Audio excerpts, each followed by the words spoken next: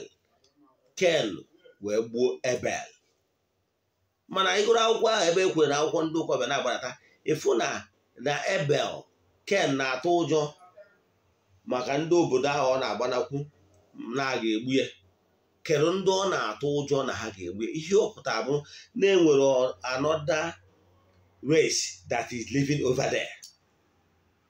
Abụrụkwa a threat ha to the root of Adam and Eve. Jee gụọ that position of man na akwụkwọ ndị ụka ọbịa.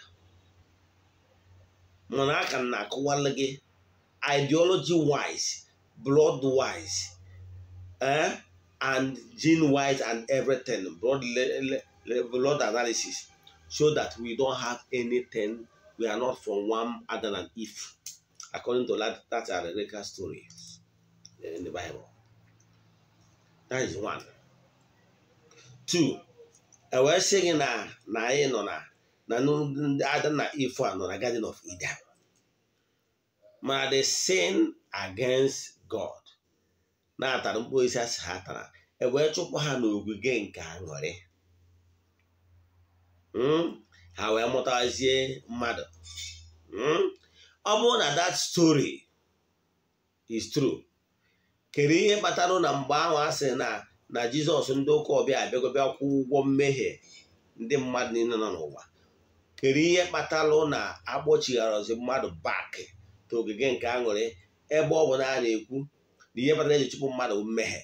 Now ebe ọ bụ na somebody abịagobịa kwụ ụgwọ as alleged na mmadụ akwụ ọnụ ụgwọ mmehie mmadụ niile nọ n'ụwa, kedu ihe stọpụkwara na akpọchiri ọzọ mmadụ n'oge nke aṅụrị ga ọnwụ na onwe onye kwụrụ ụgwọ?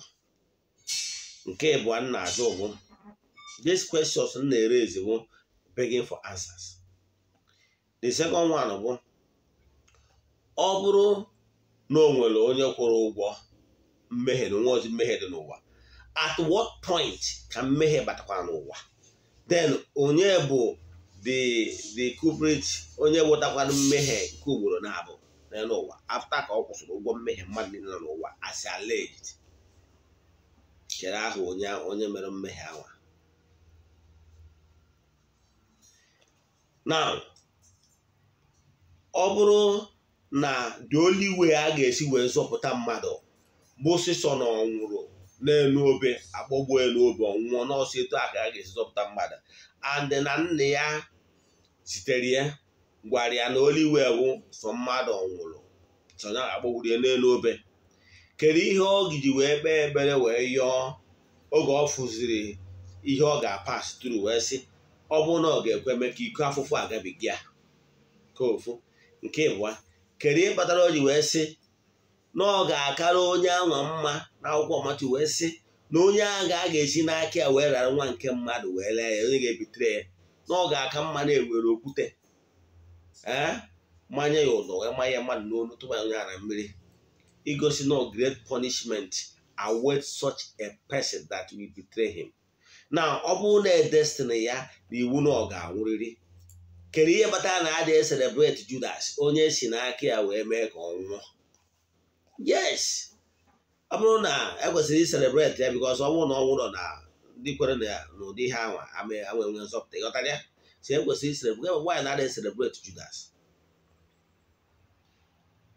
Now ajụjụ ọzọ m nwere ịjụ bụ ọ bụrụ na retaịrị ya nzọpụta mmadụ sị na ọ ga-anwụrịrị through murder, kedu ka Chukwu okike sịrị thou shall not kill ga-esikwa wee sị na oliwe a ga-eji zọpụta mmadụ bụ na egbukwalụ Jizọs? Egwaghị ha ikwelụ. Onye sịrị thou shall not kill so na commandment onye agha, kedu ka ọ ga-esikwa wee taa ya nzọpụta mmadụ site na n'igbu nwa ya, so-called nwa ya?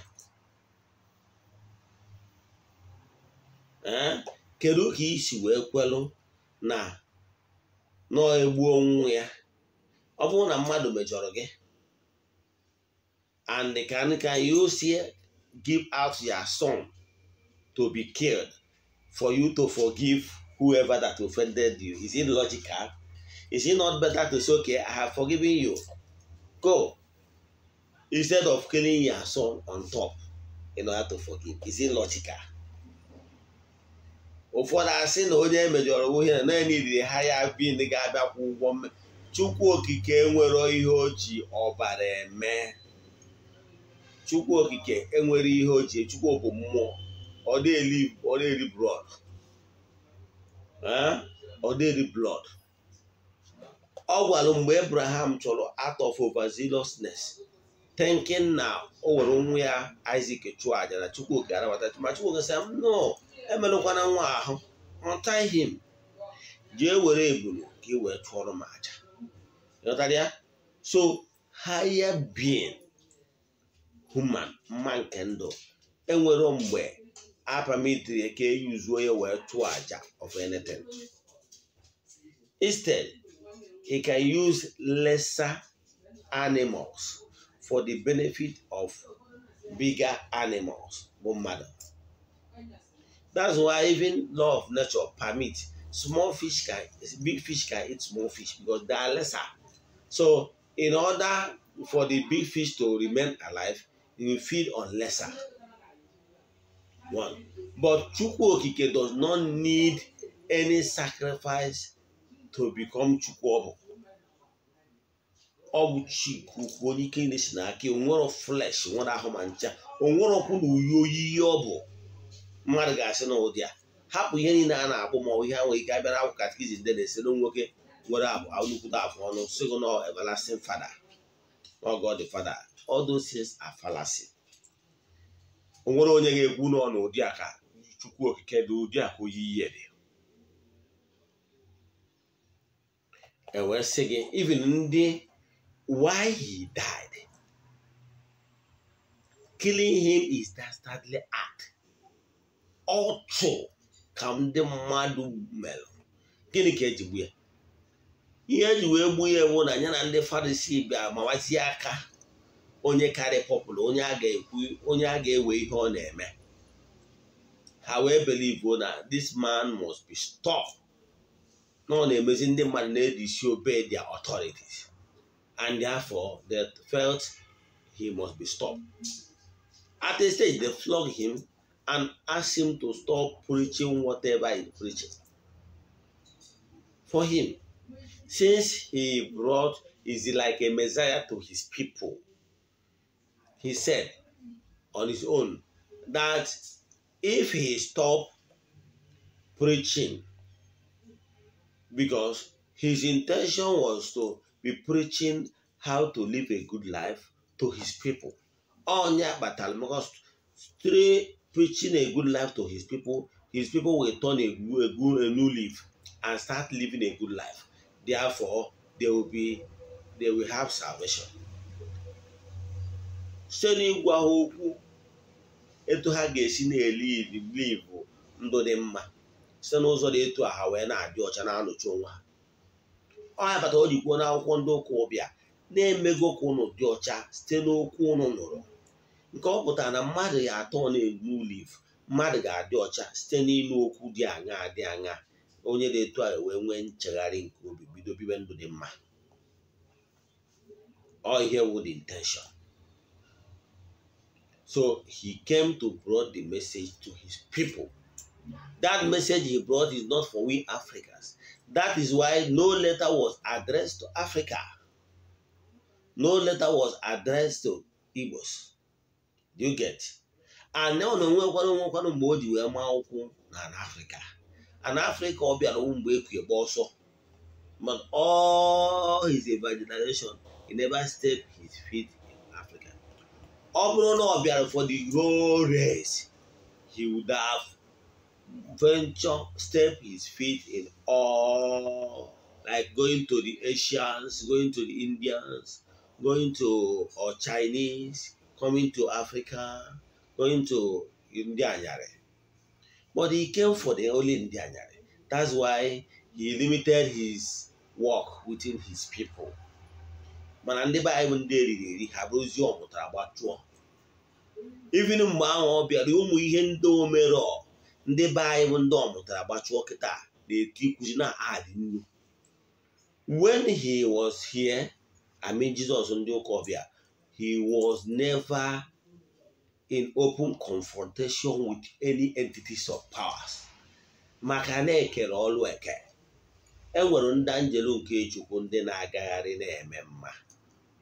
Enwere entities of powers from elemental beings and mystic beings and rest of them from spiritual consciousness. Do you get? Mana onwere nke ọ sịrị ka ọ bịa open confrontation with. Instead, onwe onye dey possessed by beings from the dark region, the negative energy. What he will do is come and negotiate with those forces. Say, look, this Mr. A or Mr. B you possessed is very important. His life is very important to his family. Therefore, he will bargain with the forces. Like one omel. Say, onye kono bu hasia na ibu igwe, we are multitude. Osi okay, what happen onye nwa ba n'ime igwe si. However, yeah. Onwere ebe o si kill them. Onwere ebe o si burn them. Onwere ebe o si fire ya. Onwere ebe o si die. Onwere ebe o kwuru ya. Ndị ba ndị Igbo ndị eriri. Fire die, fire, enu nwụrụ ọkụ ana nwụrụ ọkụ. Kere ebe ị ga-akwụ. Ihe nwere ebe o kwuru ya. Kere ihe unu ji amụ etizi nnu na ose. Ihe adịrọ possible in spiritual consciousness in a claim ya. Ọ dịrọ possible. Chukwu okike. Even mgbe a na-according to allegorical story of ndị ụka ọbịa, mgbe ha sịrị achụdatara ekwensu, o nwere mgbe ha sịrị ya nwụọ. Kedu ihe dị Chukwu okike hapụrụ ka ọ nọrọ hand in hand? O kere maka njọ nke soro iwe. Ihe Chukwu okike asịrị onye nwụọ ka gị nwa bụ mmadụ nkete na-asị ya nwụọ dị ụkọ ya nwụọ ma nwụ. You are only causing one more problem and pathology for yourself. What you are doing, calling prayers and murmuring, it doesn't have any weight. It doesn't add up. Why deceiving yourself? You are doing fasting, you are going to vigil, you are doing this and that. All these things is what you are doing and allowing your pastor to enrich you, enrich himself. They are allowing these people to exploit you.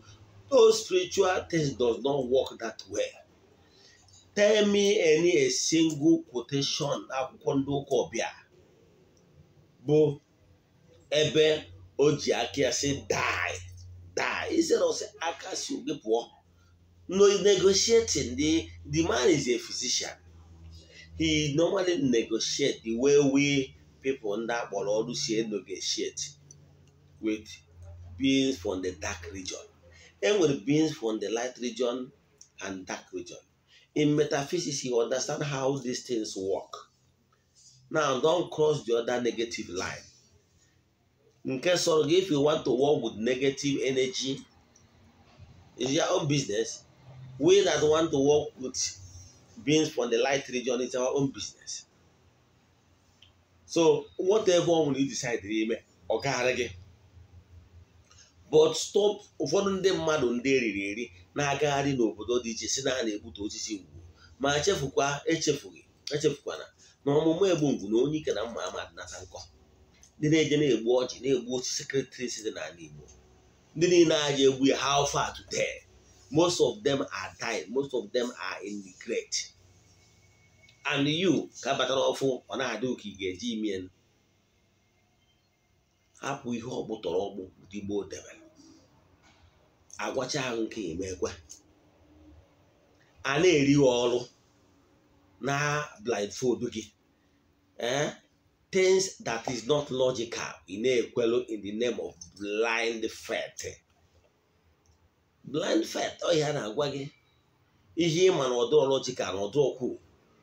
Chukwu okike onye ike niile si n'aka ya abịa cannot go against himself. He cannot go against the natural law that him himself instituted. You got that? And when natural law that governs the universe.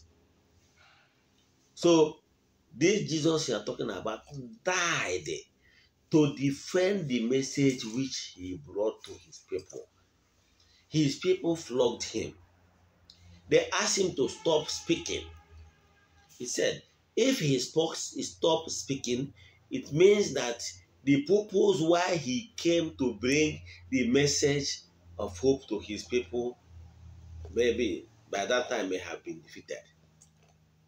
Must have defeated. Now he said, instead of nyanwa ịgbazi nkịtị ikwupụta okwu ahụ o ji maka ya wee bịa to them people, because he's a bringer of message to his people. Now he decided that even if you want to kill me. So he died to defend the message which he brought. Even in the neighborhood, they know the consequence of that. They said, so they know that what they did is dastardly act. They committed murder. Murder is murder. Don't say this one is this one logically because Jesus Christ is involved. Therefore, don't shift the post at the middle of the game. So, killing him or killing any other human being is dastardly act. So, if onye ọbụla na-agwa gị na onye nwe anwụrụ maka ihe ndị ọzọ, reject it. Nobody died for their sin. Ezi omume na-ewu mba. Righteousness exalts a nation. What will give you salvation is not what you believe in, but doing what you're supposed to do. Ihe ga-enye salvation bụ na ifuru ihe dị mma mee ya. The good life you lived. Ọ sịrị, n'ụbọchị ikpe ihe a ga-ajụ n'ụbọchị ahụ bụ ihe a ga-ajụ ụbọchị ahụ bụ na ihe a ga-ajụ ụbọchị ahụ na ya nọ n'ụlọ mkpọrọ ebe neti ya na agụụ na-agụ ya ebe nye nri na agụụ na-agụ ya ebe nye nri ọ nọ n'ụlọ nga ebe neti ya n'ọnyanwa bụ essential 10 a ga-ajụ n'ụbọchị ahụ na ọ bụrụ because of na esere na believe God ọbara Jizọs akọbagoro gị ọkọba ha or what? If you like, shout ọbara Jesus from now till tomorrow. If you refuse to live a good life worthy of emulation, a life of goodness and mercy, you're your own. So what I'm telling you is that nobody died for yourself. The entities of powers that governs the universe. For that, I say, God punish you. God can never descend so low in punishing you.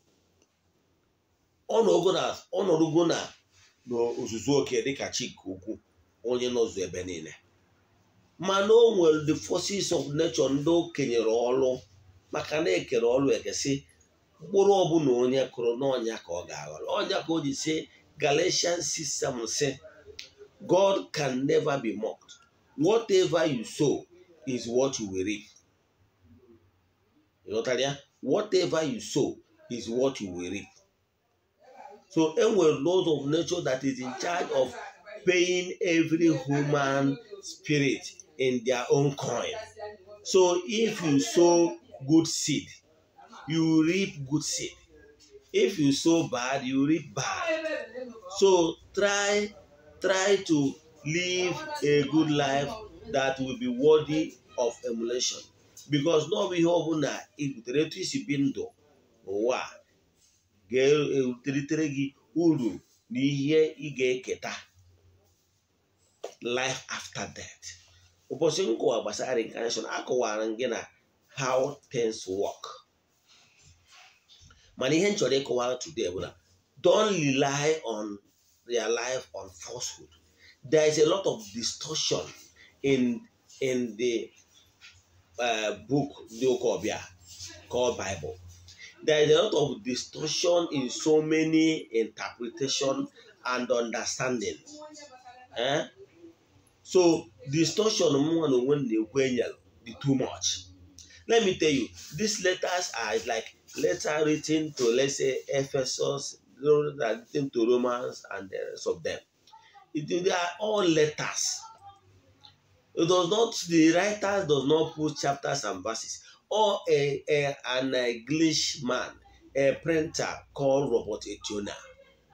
Or Robert Etiona, using his scale as a printer, is the one that demarcated the New Testament into chapters and verses. Understand? Old Testament used to be as a screw and a fold. In ancient time. All during the era of, I think, Pope Pius the Third. Yes, Pope Pius the Third came well. God decided to build all those letters. That all letter edemede delo within the teacher. Iji gosi na ịgụ akwụkwọ ndị ụka ọbịa a ga-agwa na book of Numbers of people, Deuteronomy and rest of them was accredited to Moses. But remember that the same book ka agwakwara gị etu how Moses died on the mountain. Some of these books are written by unknown authors. Some are their followers won't tell the account of what happened with Moses on the mountain. But can on them be accredited. And with a lot of putting and removing. And then when other books say, well, I can just say, there be any in the Jesus man. No one I want to why about here. And with a lot of books. So therefore, they handpick the ones hatchall. Nke hatchall go away project here their mindset and what they want to achieve and bring them together. We put to anathema hati enime. Last chapter of Revelation, I think 22. No one wanna say ketinye si tinyere ihe ndo onye si ga wopo wo si wopia afa na akwụkwọ nke ndo we tie afọ na now. Let the person be anathema. I will see you as an old book. But I can tell you, there were a lot of books of life. There were a lot of holy books. Of course, so you Christians don't, I don't want to be, because I started there. So I don't want to come in open confrontation. This message is not coming for anybody. So I don't want any confrontation or any contradiction. Yes. But the truth, I want to state the fact. Bible is not the only holy book. There were a lot of holy books than Bob now. The Buddha, they have their holy books. You go? Then even the Arabs, they have their own. Even recently, the Odinana, they have their own. Call Komi. And the rest of them, Laos, so many other religions and their founders. Some of them are bringers of the truth. They have their own books written. And those messages they brought is for their people. Like the Indian, the Buddha. Buddha brought message of salvation to his people, the Buddha. Indians. So ito ako dikwa. So nobody will tell you that only the book of life and the Bible is lie. It's a lie, not true. And there were so many other books, holy books. But I can tell you, now even Christian Bible, there's a lot of distortions. And when you start asking them so many questions, they will bamboozle them with faith. That whatever that is not clear to you, that you believe them in fact, by faith. Therefore, making people to believe, to have blind faith. To believe in what that is not even logical. Understand? By then, blindfolding them. So what I can tell you categorically is that nobody died for your sin. What will give you salvation is the way you treat your fellow human being. Good things you did while living. That is what will give you salvation. The forces of nature does not ask you where do you worship. Because I can tell you, we Igbos, that even Christianity nowadays are declining in population. Do you get? Now, are you telling me world population is about 6.something billion, while India and China is 1.something billion each? India and China is almost like half of mankind. Are you saying that all the Indians and Chinese we put to hell because they don't call Jesus? Is it what you are saying? Are you saying that all the Asians and the Africans and everyone that are not Christians will go to hell? Is it what you mean? Hell is like a fabrication of something that does not exist. Lake of fire to instigate fear among people. The truth of the matter is laws of nature that pays everybody its own coin will pay you based on whatever you achieve here on earth, whether good or bad. You do good, you receive good. You do bad, you receive bad. Even from here on earth, If you mature at the end of your existence and you can belong to the Otundi chair, a higher authority where you can become, it's like an entity of power, entities of powers. You cannot reincarnate here again. You have already been called for higher mission, where you will be so that decision-making body as an individual.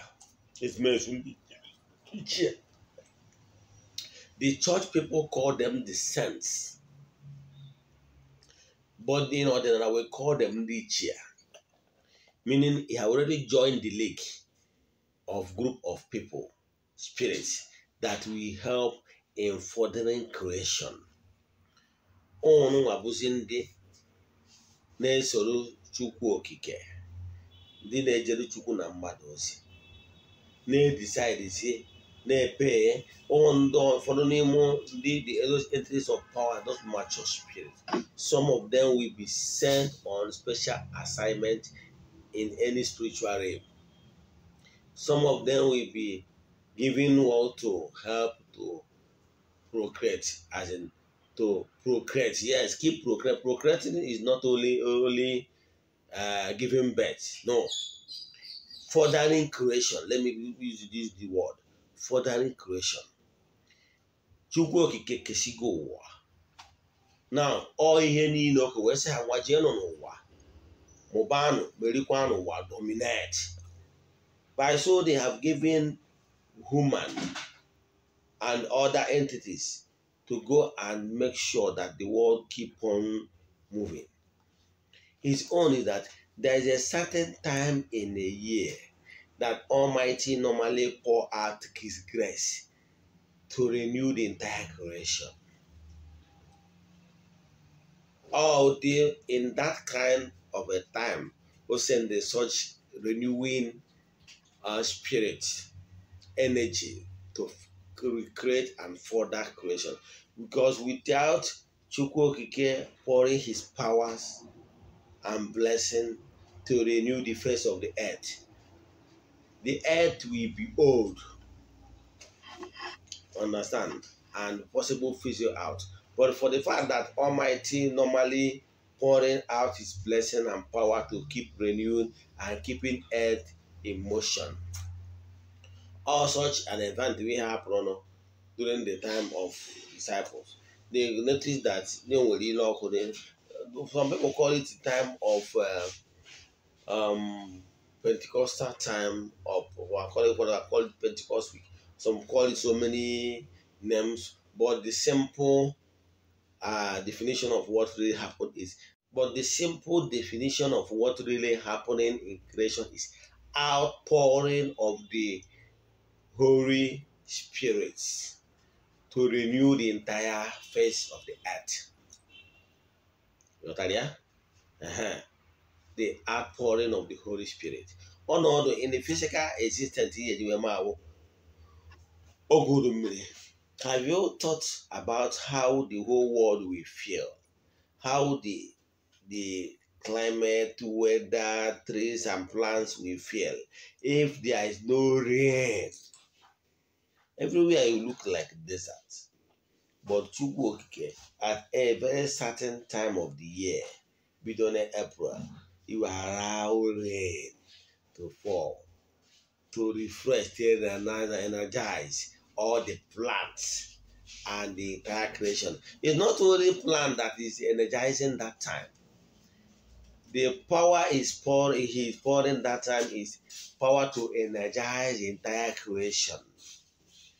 But in the case of plants, they will receive their own blessing in form of rain. But in spiritual matters, they receive their own energizement from spiritual awakening and spiritual blessing flowing in order to renew the powers. So, Chukwu okike onye ike niile si n'aka ya bịa bụ ike niile si n'aka ya bịa. O nwere ike ọbụla. There is one power, one source of power. Ike niile si n'aka Chukwu okike. onye ike niile si n'aka ya bịa. O nwere ike ọbụla si n'ike abụrụ n'ike nyawa, mana ike ahụ ọ hapụrụ in the ethereal world, anybody can tap it, whether for good or bad. However, what you use the power to do is your own business. When the time for you to give account how you make use of the natural powers allocated to you, you will give account whether you use it for good, for the benefit of man, for the benefit of furthering creation, or not. So that will determine what you will face thereafter. So if you understand these things, you come back to your root, knowing that the entities of powers, ya ezumezu, we don't have from ya chi onyowa, is the element, the primary element. We call them elemental beings. And with the elemental beings, so ha ime ka ihe niile akọrọ n'ubi na-eme. Ịlọtara na onwe flower ga na-abụ ogo a certain time oge flower ji amị ụfọdụ ifuru. Ifugasịa some incense ga na-abịa because of the smell that is coming out from the flower. O nwere oge those elemental beings ji agagharị na-eme mma. Etu a ka ọ dị. Ọ bụrụ na ịghọta etu how things work, a matter how you can adapt yourself. So try to be closer to nature. Don't kill animals for the sake of killing. If it's not what we adopt to spiritual benefit or earthly benefit of a higher being, that is higher animal, that is human, then if it's just for you to kill it for the fun of it, then please don't kill. Because those animals have their own life to live, and they return glory to the Almighty Father.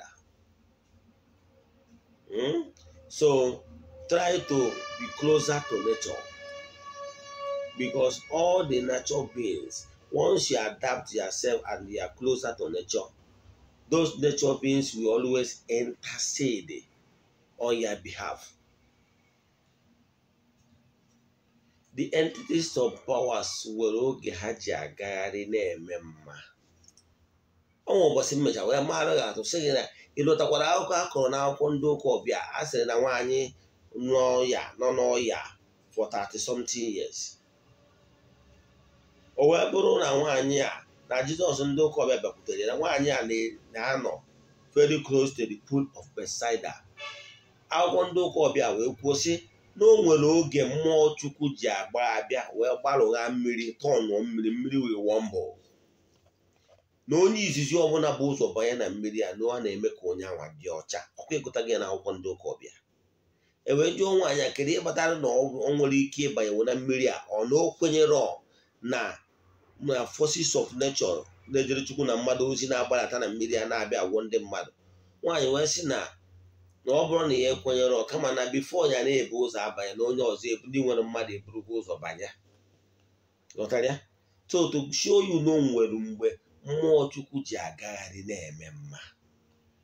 Be in good account with ezumezu, the entities of powers ihe gaziere gị.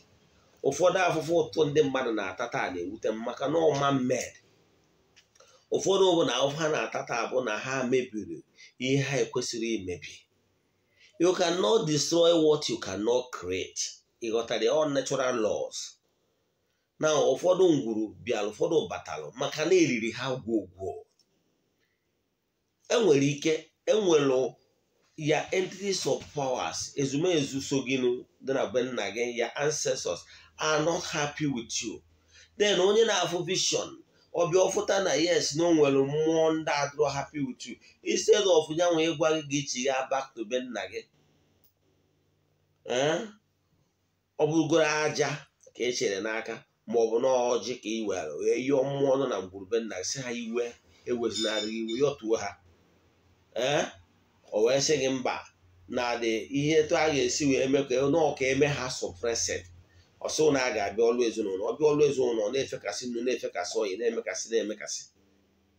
Ihe ọ na-achọ ime ihe a ka o create into more troubles. Families ndị niile nọ ọlụ ezinụlọ ha afọ a ọtụtụ n'ime ụnụ lụchaziri ihe a na-ekwu ka njọ maka na ijelu bọghasị ọnụma. So mana ihe na-achịkọwa bụ ichigata back to your root. Ụmụ mmụọ niile anwa, that alliance and forces built by your ancestors, that you are born in the family you are born today is not by mistake. It was a necessity. It's either the laws of karma that made it possible for you to return to this present family you are born today, or you voluntarily requested to be born in such family so that it will enable you to reap and repair and have necessary experience you need to have. Because the experience I have, because I was born without silver spoon, will never be the same thing with someone that was born with silver spoon. The experiences are not the same. So there is a reason why I was born here, but the condition you were born will not determine how great you will be, except you make use of it. Rich families today, they are very wretched. They are not great at all. But then when they be out from humble background, today they are great people impacting life. So here the important to we hit that in your life well. So you na check wabo ụfọdụ ndị mmadụ step on toes of the entities of powers that is in your family. I keep saying it. And with entities of powers that governs each city, each community, each families. Ndị Igbo maara mgbe gboo mara na charity begins at home. Onya kpatara abịa na ngwuru ọbụla mgbe gboo mgbe enova anọsa enwe obi. Gịnị bụ obi? Obi iwu nọ ka ụnụ ụka. Obi iwu ezumezu ebe ụmụ mmụọ ndị ichie na-apụta bịa nwee nzukọ. Mgbe gboo mgbe enova anọsa mgbe ihe na-adị isi akwa na-anọ n'ebe amara ya debe. Mgbe ahụ obi na-adị n'ime compound, obi na-adị na fesi ilo. Ihe eji arụ ya n'ilo bụ na ụmụ mmụọ ndị na-agagharị nwere ike ịgakọta pụta chọọ ka ha zuo ike, ha abanye n'ime obi nọ ebe a zuo ike. Etu a ndị mmadụ si agakọta na ewe bus stop edewere ọfụma site obere ike dị ya. Probably kpakwuo nkata wute ndị ya na ha nọ before ha agawakwa ebe ha na-aga. Ọ ihe pọpụ otu eji arụ obi ruo ya n'ilo. Ọfụ echi na ndị mmụọ nwere ike na-aga ha gapụta anọ n'efu ebe zuo ike. Etu esi wee gwa na Abraham nwere ndị angelu nke Chukwu eduru ozi ha wee na-aga wee pụtara be Abraham wee sị ka ha zuo ike. Ike a ga ha na-ezu ike na be Abraham wee gwazie ya Abraham wee gwa nwunye ya bịa asa abụọ ha nri. Ọsa anwụsị nwunye Sera ọsa abụchazie ha nri. Ha wee sị ya maka ihe ọgụ a imelụ ha nwe ụmụ mmụọ na-etu mgbe a na aha ọzọ na nwunye oge adị ime. Sera wee nye wee mụwa amụ sị ka ya nwa na onwe erugo 8 years wee dị ime. Ịta m na-akọwara gị. So ihe na-achịkọwara gị bụ na we human being we come across the entities of powers ndị na-agagharị na-eme mma knowingly and unknowing. O nwere oke ihe anọgata come across them. Once you are nice with them, they will bless you abundantly. So ọ pụtara eji alụ obi mgbe gboo mmụọ beta ọnọrọ abịa n'obi enwe nzu onye apụta ọma nzu.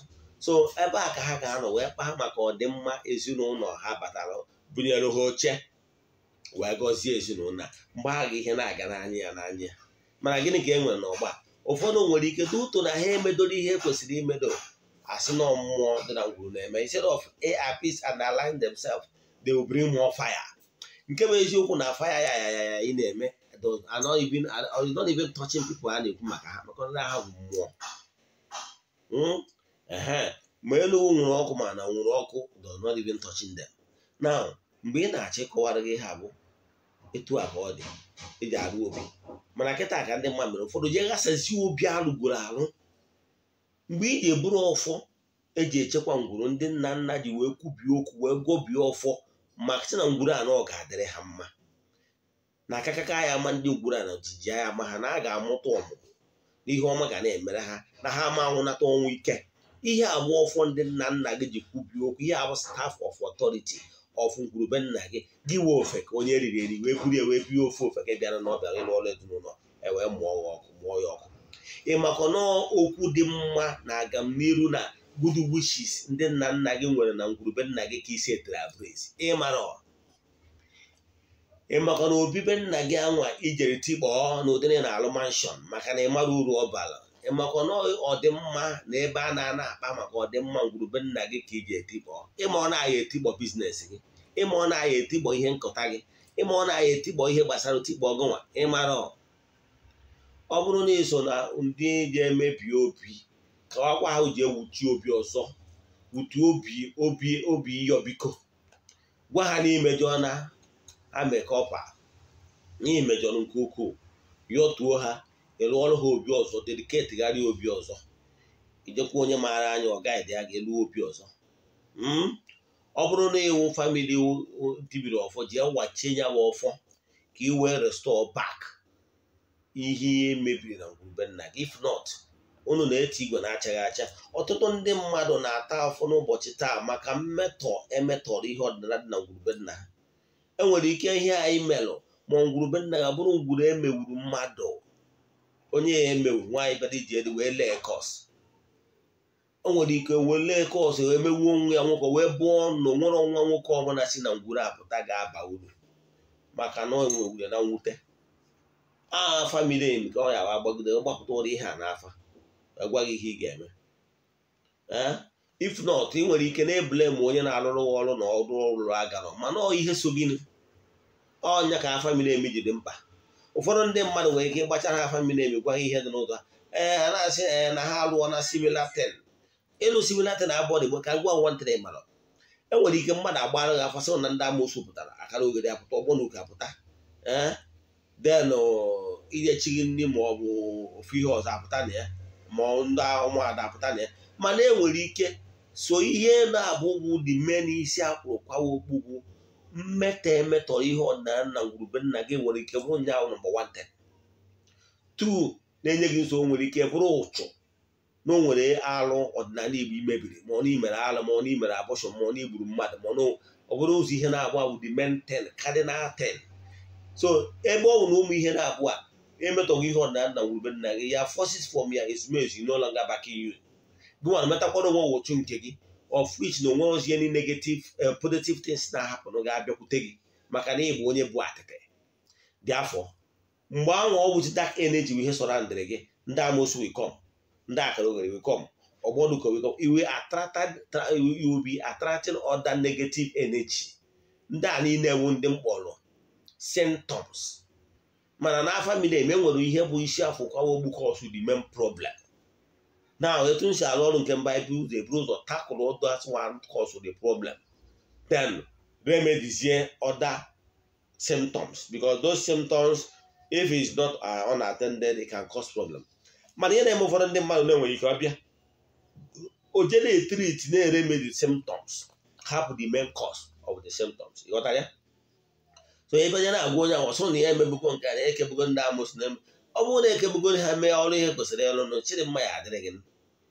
Mana n'ụtọ na ịhapụrụ isi wee gwụwara ike ajụ ihe na-ebe na aka na-eme. So ị kwesịrị iri start afresh. Ụfọdụ ụmụ ndị akpọtụrụ chi ha efid bụ ọchị ha for the first time, mana ha na-arụ ọrụ mmiri. Kedu ụdị ọrụ mmiri na-arụzi?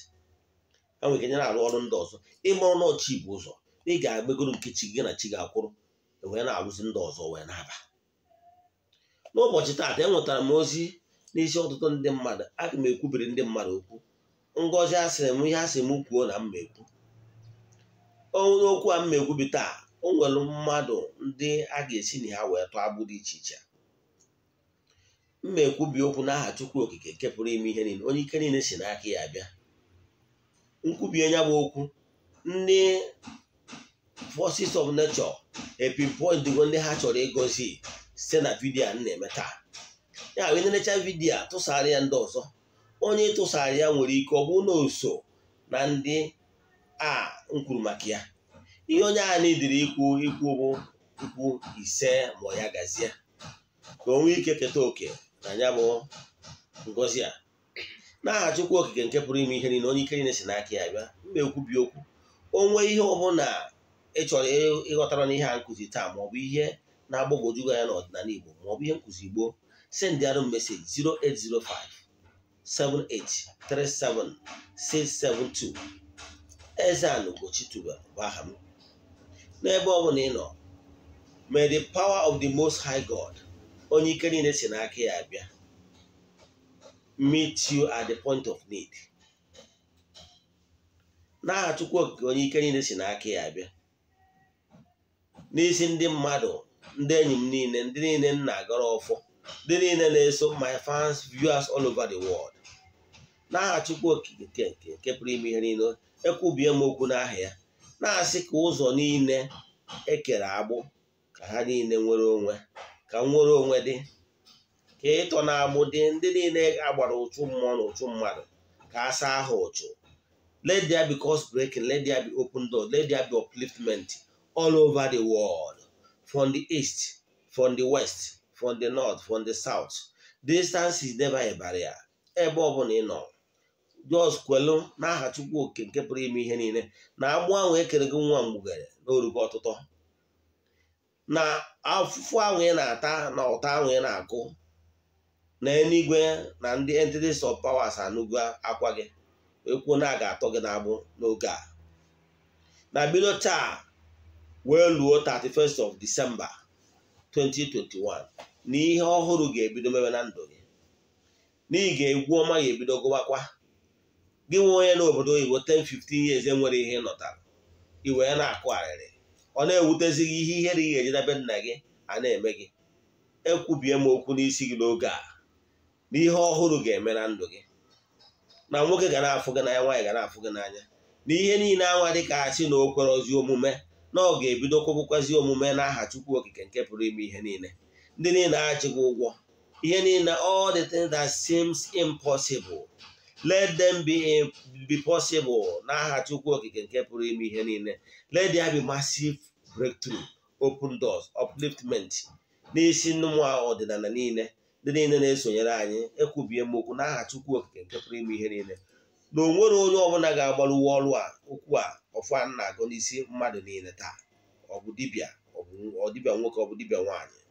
Ono negative energy ezughị oke giwe onye na-anụ onu a, no under the influence of this voice, cannot stop you from receiving this blessing n'aha Chukwu Okike nke pụrụ ime ihe niile, onye ike niile si n'aka ya abịa.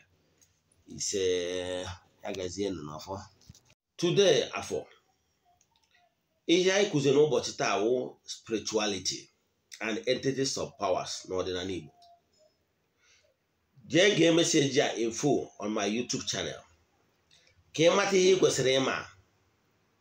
And note, nobody died for your sins.